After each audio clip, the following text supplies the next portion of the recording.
A man who lacks purpose distracts himself with pleasure. A sense of meaninglessness correlates to a rise in addiction. Because we have no sense of purpose in life, we don't know what we're doing. And because we don't know what to do, we might as well spend our time chasing one dopamine hit after the other and trying to pass the time until something exciting happens. But once you discover your purpose, you can start to align your daily actions around it and live a more fulfilling life. And another benefit you'll notice is that you'll be able to tolerate the difficulties of life better. Because hard things are hard to do because they don't feel worth the sacrifice. But once you found your purpose, these things suddenly become worth it because you care now. There are two reminders that you need to know before you can go out and start to find your life's purpose. The first reminder is that it is your purpose. There is no general purpose. You can't climb up a mountain and ask a wise man what's the purpose of life and get the answer from him. Purpose is individual for everyone because we are individuals. Your DNA, your experiences, your personality, your story are all unique. Therefore, your life's purpose is unique as well. A sense of purpose has to come from within. It can't be given or forced upon you. This means that no one can tell you what will make you happy. You can't look around and try to find out what makes other people happy and blindly follow their path and hope that it will make you happy as well. And that's a good thing. It's your life. You get to do what you want to do. You get to decide. Your purpose, the thing that will truly fulfill you, comes from the inside. And that's the reason why so many people feel so lost and unfulfilled today. Because we're externalizing our attention more and more due to technology. We are constantly consuming so much information, scrolling on social media, listening to music or podcasts, watching videos or streaming services, reading articles, online discussions, and even books. And just consuming.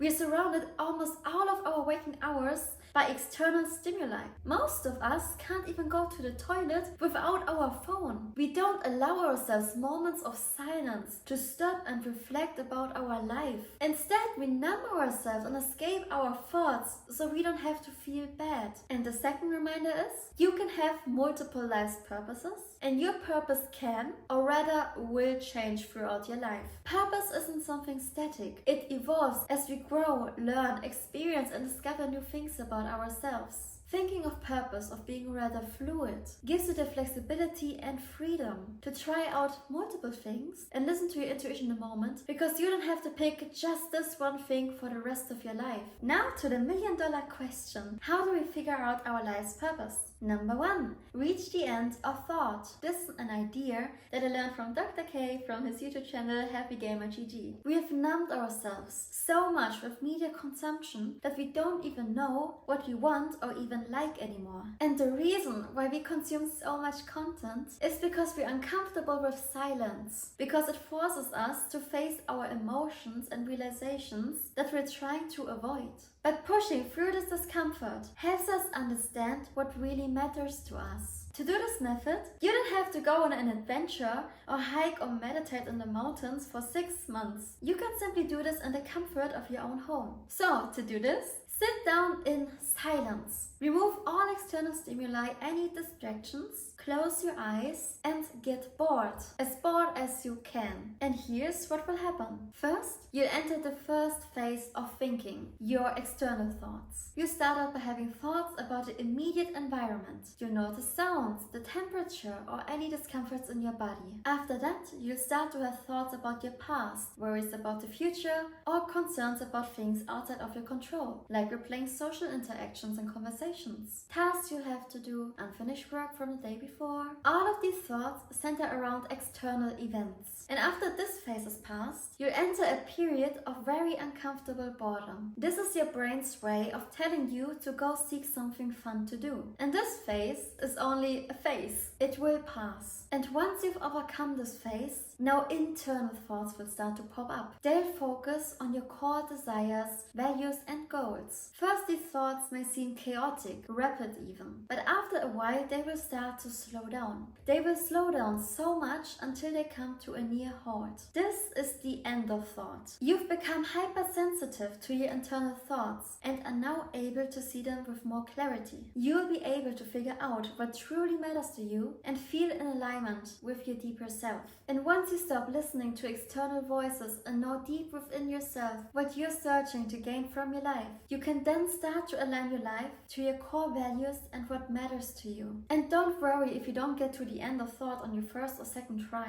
This exercise takes a lot of practice and patience, especially when you're not used to this. But I can promise you that in the long run, it will be worth it. The second way you can figure out your life's purpose is to figure out what makes you unique. It's very important to figure out who you are and what makes you, you. And the first method of how you can do that is to have two lists. One list of all the things that you love and the second list of all the things that you hate. And the hack here is to not just sit down and do it at once, but to have both of these lists maybe on your phone, and then as you go through your days, you continuously add onto them. And after a while, you can look at those lists and ask yourself, is this on the list because of other people telling me to love or hate this? Or does this feeling come truly from within? And the second method is based on a quote from Picasso. The meaning of life is to find your gift. The purpose of life is to give it away. So the second method focuses on finding your strengths. We tend to undervalue what we're good at because it comes naturally to us. So sit down and reflect on your past successes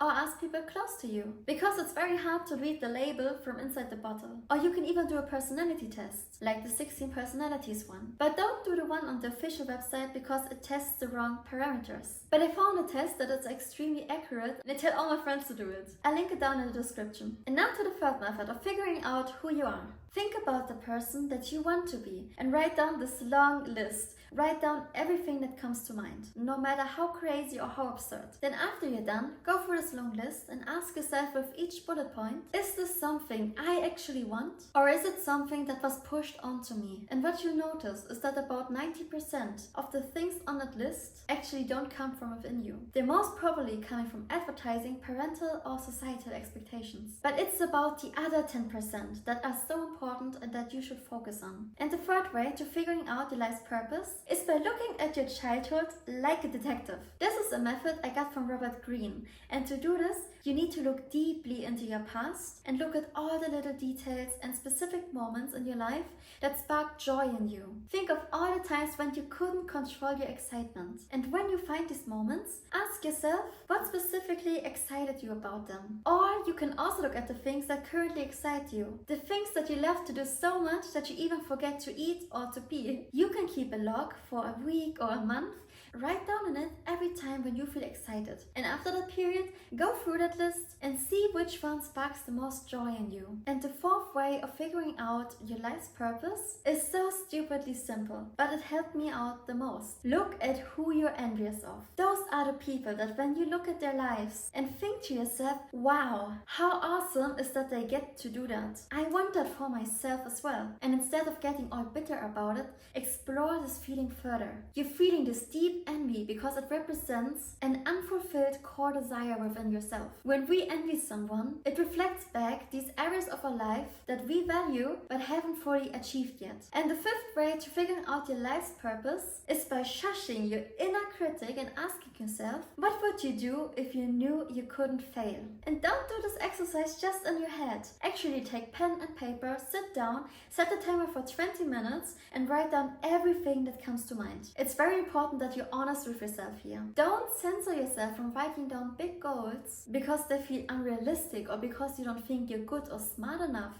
or you don't have enough money, etc. If you took money off the table and didn't care what anyone else thinks, what would you love to be doing with your life? And one last reminder that I want to give you is to let go of this all or nothing thinking. When you go on this journey of finding your life's purpose, don't fall into this trap of looking for the perfect solution and rejecting every other thing that you don't deem as perfect. You might have thoughts like, no, this isn't it, or no, this can't be my purpose, it doesn't feel right yet. So you end up doing nothing and hoping that one day this perfect solution will magically come into your life and fall in your lap. But this is not how it works. It's through trying, experimenting, and learning from every experience in your life that you start to figure out what truly resonates with you. Doing something that is just 5% better than what you're currently doing is more than enough.